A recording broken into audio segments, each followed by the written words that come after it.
주제로 살펴보는 요한복음. 오늘은 그 12번째 시간으로 영광의 때, 십자가와 부활이라고 하는 제목으로 함께 살펴보겠습니다. 그 전에 지난주에도 말씀을 드렸던 2025년 1월, 2월, 3월에 시소사와 함께 진행하는 성경 강좌를 한 번 더 안내해 드리겠습니다. 매주 월요일 저녁 8시에는 신명기 강좌가 진행됩니다. 그리고 목요일 저녁 8시는 여호수아 강좌가 진행됩니다. 이 시간은 미국 동부 시간으로 아침 6시가 될 겁니다. 그리고 매주 월요일 오후 1시에 창세기 강좌가 진행됩니다. 이 시간은 미국 서부 시간으로 저녁 8시가 됩니다. 이미 1년 동안 진행됐습니다. 많은 분들이 함께 하면서 성경 속에 이런 의미가 있다니, 성경 본문 자체가 전혀 다른 세계로 보인다, 이런 기쁨의 경험들을 함께 나누고 있습니다. 개인적으로는 여러분의 학업 과정, 박사 과정을 3번에 걸쳐서 이수하는 학업 과정을 통해 나름대로 열심히 연구한 것, 그리고 30년 동안 신학도들에게 가르쳐 왔던 나름의 전문적인 성경 강좌를 원하시는 분들 모두를 모시고 함께 진행하려는 꿈을 가지고 있습니다. 주님께서 제게 생명과 건강을 허락하는 날까지 창세기부터 시작해서 계시록까지 가보려고 합니다. 참여하시면 틀림없이 만족과 기쁨, 그리고 나름의 행복을 함께 나눌 수 있게 되리라 생각합니다. 여러분, 12과 주제로 살펴보는 요한복음의 12번째 주제는 영광의 때, 십자가와 부활이라고 하는 제목입니다. 제목 자체가 특이하지 않나요? 영광의 때, 십자가. 요한복음은 시간 구조로 보면 전반부가 1장부터 10장까지 전반부가 3년 반 공생애에 관한 기록입니다. 그런데 11장부터 21장까지는 사실 그 시간 길이는 대략 한 1, 2주에 해당되는데, 그 나머지 11장부터 21장이 다 대략 한두 주에 걸친 기간에 일어난 사건, 즉 십자가를 중심으로 한 그 사건을 나머지 모든 부분이 요한복음이 기록하고 있죠. 그만큼 이 부분을 요한복음이 집중적으로 기록하고 있다는 의미이죠. 예수님의 죽음에 대한 사복음서의 기록은 각기 강조점이 다릅니다. 마태는 구약의 말씀이 성취된 것으로, 마가는 십자가를 침례와 함께 병행되는 의미로, 그리고 누가는 치유와 구원 사건, 특별히 강도를 구원하는 내용이 나오죠. 그리고 요한복음은 십자가를 예수께서 왕이 되시는 사건으로 설명합니다.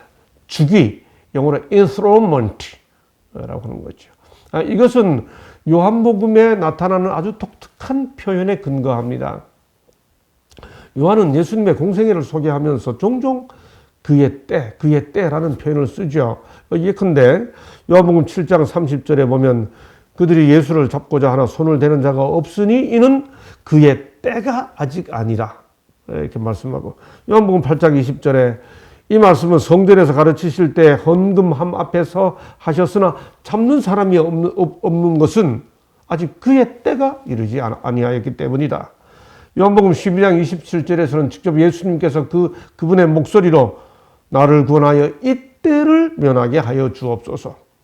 십자가의 때죠. 그렇죠? 자, 그런데 동시에 또 이런 말씀이 있습니다. 요한복음 13장 30절에 보면 유다가 그 조각을 받고 곧 나가니 밤이러라. 그가 나간 후에 예수께서 이르시되 지금 인자가 영광을 받았고 하나님도 인자로 말미암아 영광을 받으셨도다. 여러분, 제자가 배신했는데 인자가 영광을 받았다니요. 대단한 역사 아닙니까?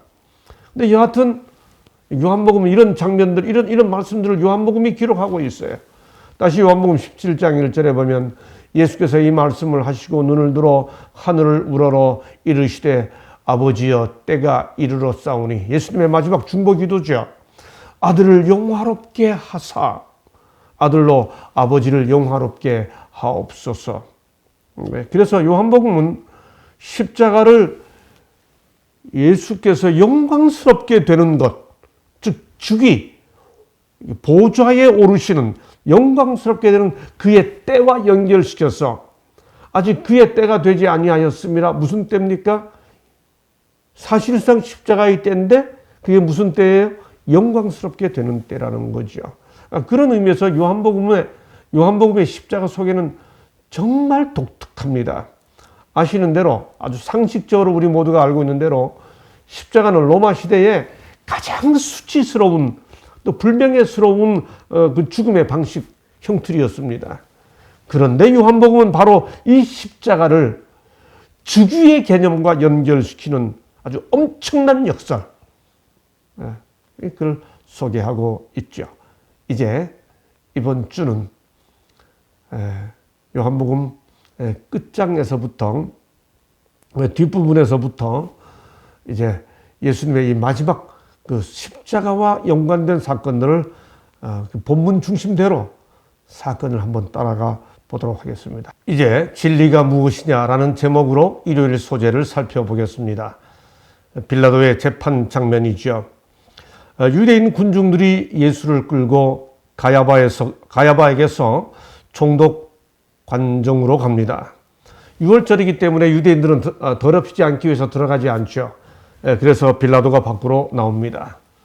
그가 이렇게 묻죠. 너희가 무슨 일로 이 사람을 고발하느냐? 유대인 군중들이 대답합니다. 이 사람이 행악자가 아니었으면 우리가 당신에게 넘기지 아니하였겠나이다. 빌라도가 묻습니다. 그러면 데려다가 너희 법대로 해라.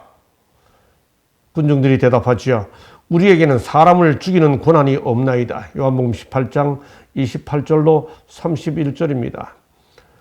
그러자 빌라도가 이제는 예수님을 불러서 신문합니다. 내가 유대인의 왕이냐? 예수님이 대답합니다. 이는 내가 스스로 하는 말이냐? 다른 사람들이 나에 대하여 내게 한 말이냐? 내가 유대인이냐? 내 나라 사람과 대제사장들이 너를 내게 넘겼으니 내가 무엇을 하였느냐? 예수님께서 대답합니다. 내 나라는 이 세상에 속한 것이 아니니라. 만일 내 나라가 이 세상에 속한 것이었더라면 내 종들이 싸워 나로 유대인들에게 넘겨지지 않게 하였으리라. 이제 내 나라는 여기에 속한 것이 아니니라. 빌라도가 도무지 알아들을 수 없는 말이지요. 그러자 빌라도가 묻습니다. 그러면 내가 왕이 아니냐? 예수님이 대답하죠. 내 말과 같이 내가 왕이니라. 내가 이를 위하여 태어났으며 이를 위하여 세상에 왔나니 곧 진리에 대하여 증언하려 함이로라. 무릇 진리에 속한 자는 내 음성을 듣느니라. 빌라도가 묻습니다. 진리가 무엇이냐? 마지막 법정에서 베드로가 물었던 이 질문은 인류의 영원한 질문이죠. 사실 진리는 요한복음의 빌라도의 질문뿐만이 아니라 요한복음 전체가 진리를 소개해 주는 책입니다. 예수께서 영원한 말씀이며 영원한 빛과 진리라고 하는 사실을 요한복음은 반복해서 말해주고 있죠.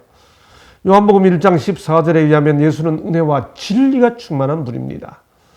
요한복음 1장 17절에 보면 은혜와 진리는 예수님으로 말미암아 왔고, 요한복음 5장 33절에 보면 침례 요한이 진리에 대해 증거하고, 요한복음 7장 28절에 보면 예수는 자신의 아버지가 참 되시다고 확언하지요.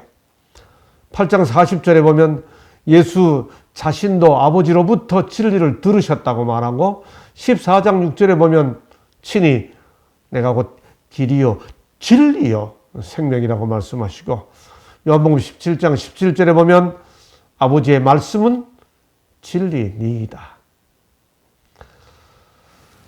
바로 이렇게 요한복음이 우리에게 반복해서 진리에 대해서 말씀해주고 있습니다. 그런데 바로 그 진리가 뭐냐고 빌라도가 예수께 물었죠. 이렇게 질문했던 빌라도는 다시 요한복음 18장 35절로 보면 빌라도가 이르되 진리가 무엇이냐 하더라. 이 말을 하고 다시 유대인들에게 나가서 이르되 나는 그에게서 아무 죄도 찾지 못하였노라. 유월절이면 내가 너희에게 한 사람을 놓아주는 전례가 있으니 그러면 너희는 내가 유대인의 왕을 너희에게 놓아주기를 원하느냐 하니 유대 군중들이 소리를 질러 이 사람이 아니라 바라바라 하니 바라바는 강도였더라. 빌라도가 진리가 무엇이냐고 물었죠. 그런데 예수님은 뭐라고 하는 대답이 없습니다. 예수께서 대답을 안 하셨기도 했지만은 빌라도 자신이 대답을 기다리지 않았기 때문이기도 합니다.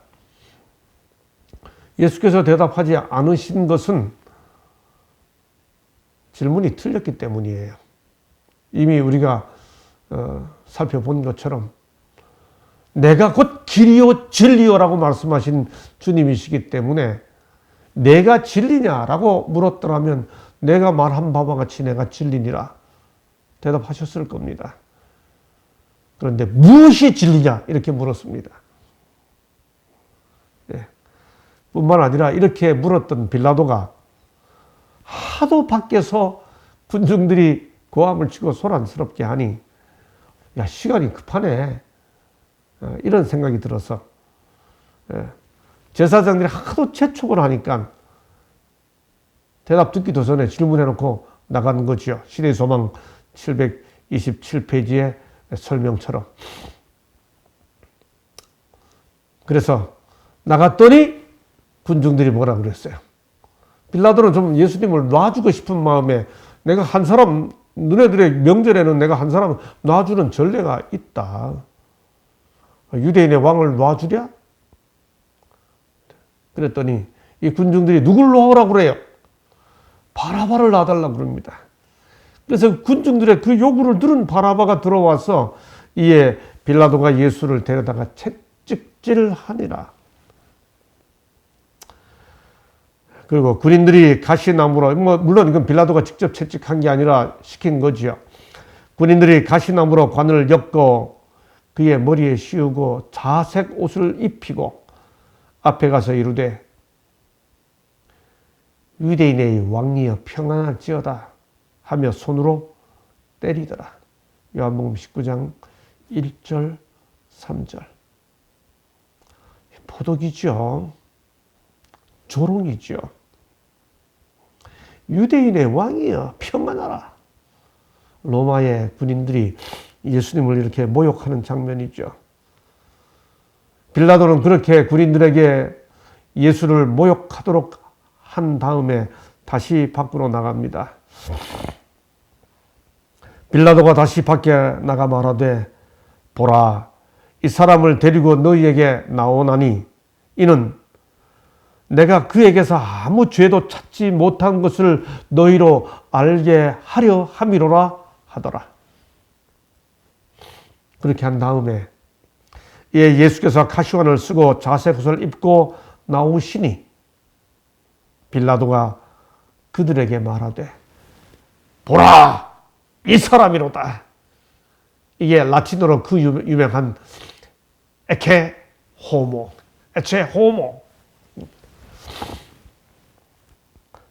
그림을 뒤에서 보면 이런 장면일 거고 아마 앞에서 보면 이런 장면이겠죠.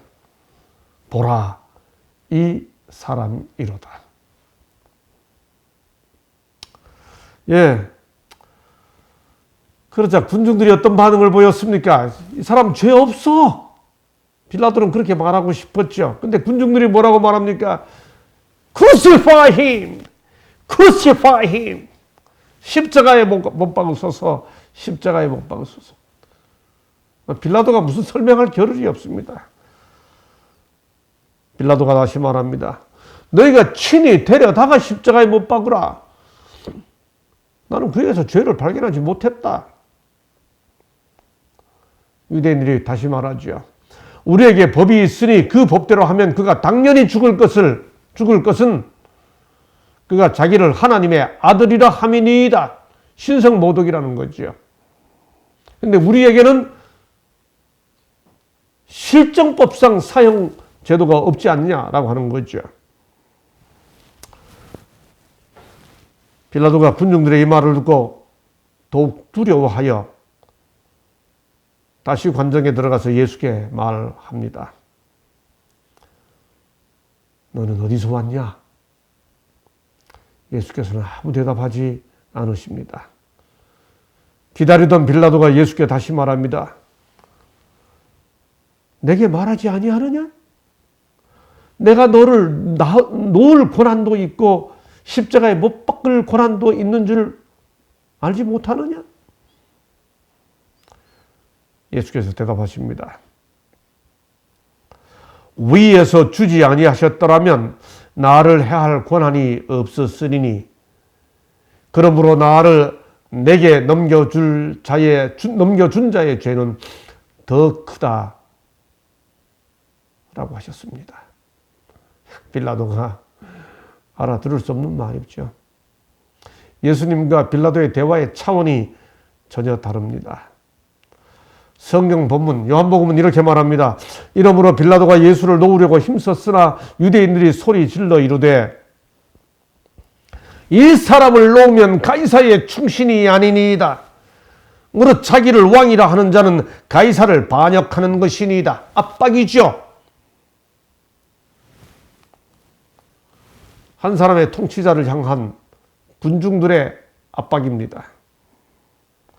당신 왕이라고 하는 사람을 놓아주면 가이사의 충신이 아니라 로마 황제의 충신이 아니라고 압박하는 거죠. 빌라도가 이 말을 듣고 예수를 끌고 나가서 돌을 깐 돌로 히브리 말로 가바다라고 하는 재판석에 앉아 있었는데 이날은 6월절의 준비일이고 때는 제6시인데 빌라도가 유대인들을 향해 말합니다. 보라, 너희 왕이로다. 그러자 유대인들이 소리 지르죠. 없이 하소서, 없이 하소서, 그를 십자가에 못 박게 하소서. 빌라도가 말합니다. 내가 너희 왕을 십자가에 못 박으랴. 그러자 유대인들이 대제사장들이 소리칩니다. 가이사 외에는 우리에게 왕이 없나이다.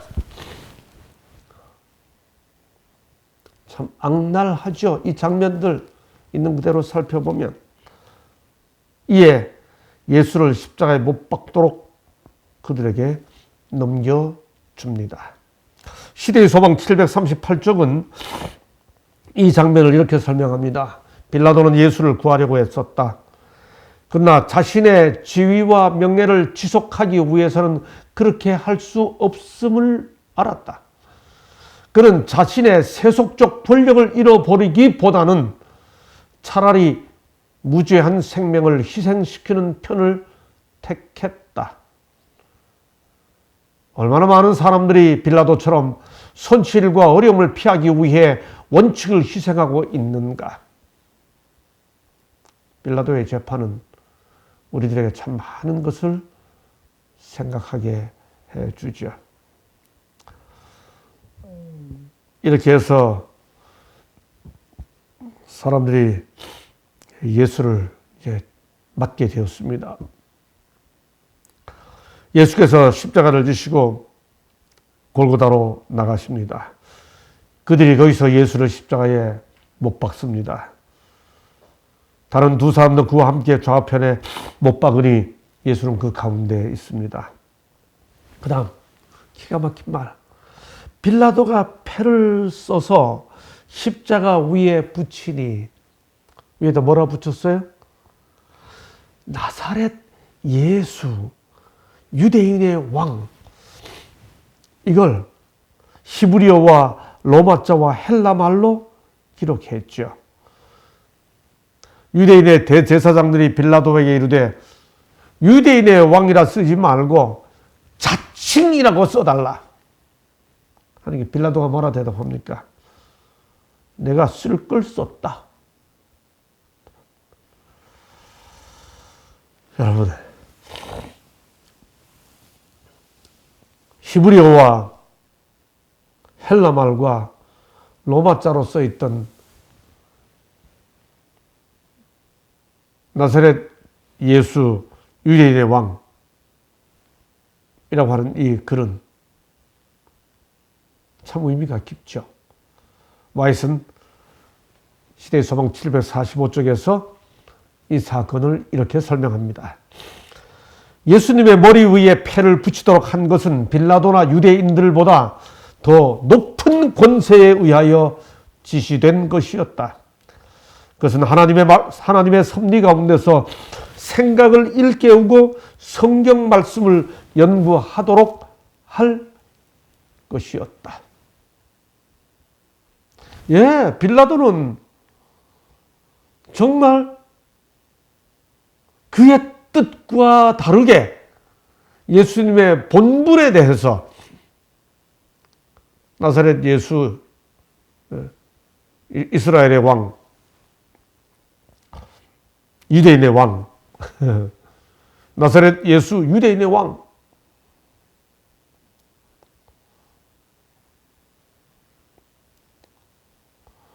나사렛 예수 유대인의 왕이라고 적게 된 것이죠.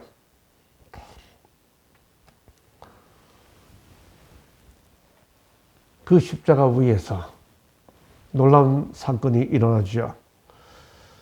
예수님이 십자가 곁에 어머니와 이모와 글로바의 아내 마리아와 막달라 마리아가 서 있습니다.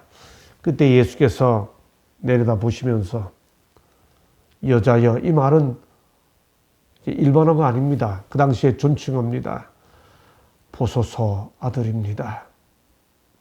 이렇게 하신 다음에 그 옆에 서 있는 제자 요한에게 보라 내 어머니라. 그때부터 그 제자가 자기 집에 모시니라. 이 땅에 인간으로 오신 예수님의 부모님을 향한, 어머니를 향한 마음을 충분히 헤아릴 수 있는 장면이죠. 사실 이 장면은 요셉과 마리아가 아기 예수를 봉헌할 때 일찍이 시몬이 예언했었죠. 칼이 내 마음을 찌르듯 하리니, 이는 여러 사람의 마음의 생각을 드러내려 함이니라. 그 후에 예수께서 말씀하시죠. 내가 목마르다. 그런 다음 다 이루었다. 예수께서 십자가 위에서 말씀하신 다 이루었다는 이 말, 땅의 기초가 놓이기 전에 아버지와 아들은 그리스도께서 인류를 위하여 보증인이 될 것이라는 엄숙한 서약을 하셨었다. 이 서약을 그리스도께서 성취시키신 것이다. 십자가 위에서 다 이루었다고 부르짖으셨을 때 그분은 아버지께 그 사실을 말씀드렸던 것이다. 다 이루었다. 그리스도께서는 당신이 이루려고 오신 일을 완수하실 때까지 숨을 거두지 않으시다가 마지막 숨을 내쉬면서 다 이루었다고 외치셨다. 싸움은 승리로 끝났다. 하나님의 오른손과 거룩한 팔이 그분으로 승리하게 했다. 그분은 정복자로서 당신의 깃발을 영원한 고지 위에 꽂으셨다. 와, 멋있죠? 다 이루었다는 순간이 영적 대쟁투에 있어서 진지 위에 승리의 깃발을 꽂는 순간이었다. 그거죠.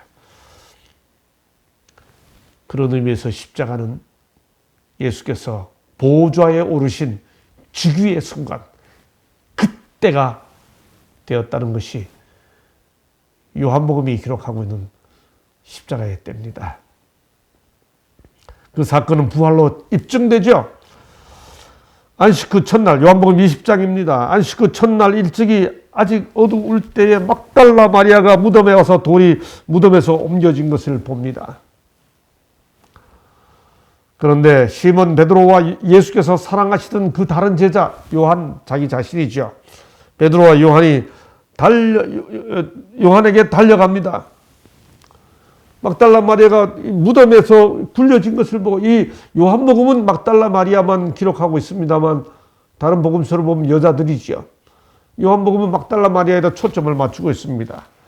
그래서 베드로와 요한에게 달려가서 뭐라고 말하는가 하면, 사람들이 주님을 무덤에서 가져다가 어디에 두었는지 우리가 알지 못하겠나이다. 선생님의 시신이 사라졌습니다. 이 말을 들은 베드로와 요한이 그 말을 듣자마자 어떻게 합니까? 베드로와 그 다른 제자, 즉 요한이 무덤으로 달려갑니다. 둘이 똑같이 달리는데 요한이 조금 더 일찍 갑니다. 베드로보다 더 빨리 달려가서 먼저 무덤에 이르러 구부려 세마포 놓인 것을 보았지만 자기는 안 들어갔다고 말합니다. 그런데 베드로가 와서 무덤에 들어갑니다. 역시 요한은 조심스럽고 베드로는 용감하지요. 들어가 봤더니 어떻게 되어 있었습니까? 세마포가 놓였고 또 머리를 쌌던 수건은 세마포와 함께 놓이지 않고 딴 곳에 쌌던 대로 놓여 있더라 그랬습니다.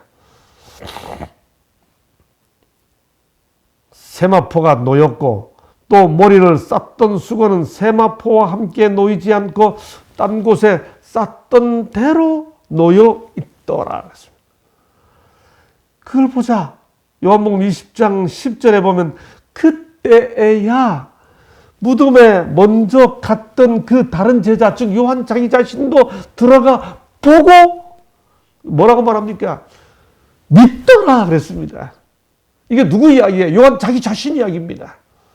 요한이 자기가 예수께서 부활했다는 사실을 믿게 된 것을 무덤에 들어가 보고 믿게 됐다는 거죠. 어떤 장면요?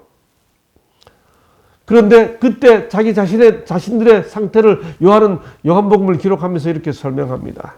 그들은 성경에 그가 죽은 자 가운데서 다시 살아나야 하리라 하신 말씀을 아직 알지 못하더라. 이에 두 제자가 자기들의 집으로 돌아가니라. 요한은 아직 예수께서 말씀하신 다시 살아나야 하리라 라고 하는 사실을 아직 알지 못하고 있었는데, 요한은 예수께서 부활하셨다는 사실을 보고 믿었다는 거예요. 여러분, 무덤이 비었습니다. 왜 비었을까요? 부활하지 않으셨으면 독을 당했기 때문이죠. 그런데 이 예수의 무덤이 비어있는 무덤이 된 것은 독을 때문일 수는 없죠. 첫째, 마태복음 27장 62절로 66절에 보면 군인들이, 경비병들이 지키고 있었습니다. 둘째, 독을 법이면 시신을 가져가는 것이 아니라 귀중품을 가져가죠. 세 번째, 도굴꾼들이 거기 와서 왜 수위를 접어놓습니까? 왜 수위를 개놓습니까? 시대의 소망 789쪽. 제자들은 급히 무덤에 달려가 마리아의 말이 사실인 것을 발견했다. 그들은 수위와 수건을 보았을 뿐 저희 주님을 보지 못했다. 그러나 여기에도 그분이 살아나셨다는 증거가 있었다. 수위는 아무렇게나 버려진 것이 아니요 주의 깊게 개켜 있었고 각각 제자리에 있었다. 요한은 보고 믿었다. 예수께서 부활하신 겁니다. 인류의 영원한 원수, 죽음을 이기시고 사망을 이기시고 부활하신 겁니다. 그런데 요한복음 20장 11절에 보면 마리아는 무덤 밖에 서서 울고 있더니 그랬습니다. 아까 마리아가 맨 처음 와서 봤죠. 그리고 베드로와 요한에게 가서 이야기했었죠. 베드로와 요한이 뛰어와서 먼저 이런 장면이 전개됐죠. 그 다음에 마리아가 무덤 밖에 서서 울고 있었다는 말은 이제 마리아가 따라와서 울고 있었던 거지요. 그리고 구부려서 무덤 안을 들여다보았더니 흰 옷 입은 두 천사가 예수의 시체 누웠던 곳에 하나는 머리편에 하나는 팔편에 앉아 있습니다. 그리고 천사들이 마리아에게 묻습니다. 어찌하여 우느냐? 마리아는 어떻게 된지 아직 모릅니다. 뭐라고 대답합니까? 사람들이 내 주님을 옮겨다가 어디 두었는지 내가 알지 못함이니이다. 선생님 돌아가셨는데 시신마저 잃어버렸습니다. 이 말을 하고 뒤로 돌이켜 예수께서 서 계신 것을 보았으나 예수이신 줄 알지 못합니다.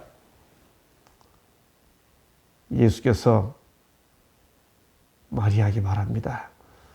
여자여 어찌하여 울며 누구를 찾느냐 하시니 마리아는 그가 동산지기인 줄 알고 이르되 주여 당신이 옮겼거든 어디 두었는지 내게 이르소서 그리하면 내가 가져가리이다 라고 대답합니다. 이에 예수께서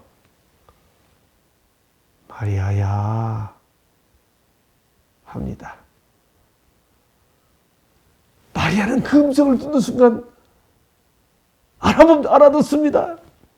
마리아가 돌이켜 히브리 말로 라보니여, 선생님이 하는 말입니다. 라보니여, 얼마나 기뻤겠습니까? 그때 예수께서 이렇게 말씀하십니다. 나를 붙들지 말라. 내가 아직 아버지께로 올라가지 아니하였노라.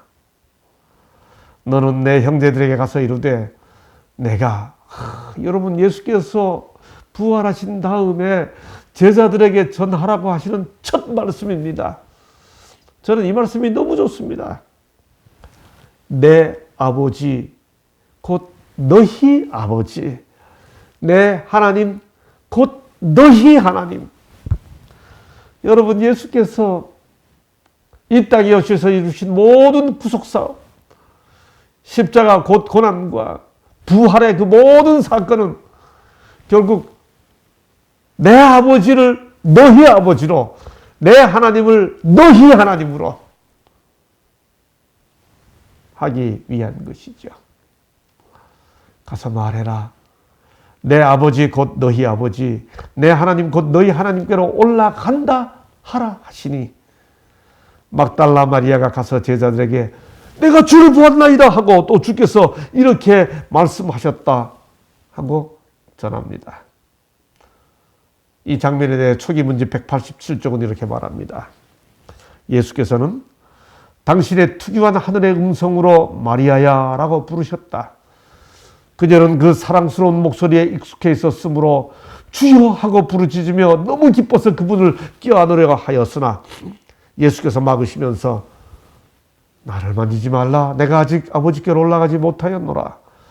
너는 형제들에게 가서 이르되 내가 내 아버지 곧 너희 아버지, 내 하나님 곧 너희 하나님께로 올라간다 하라고 말씀하셨다. 요한복음은 십자가를 예수의 주기로 제시합니다.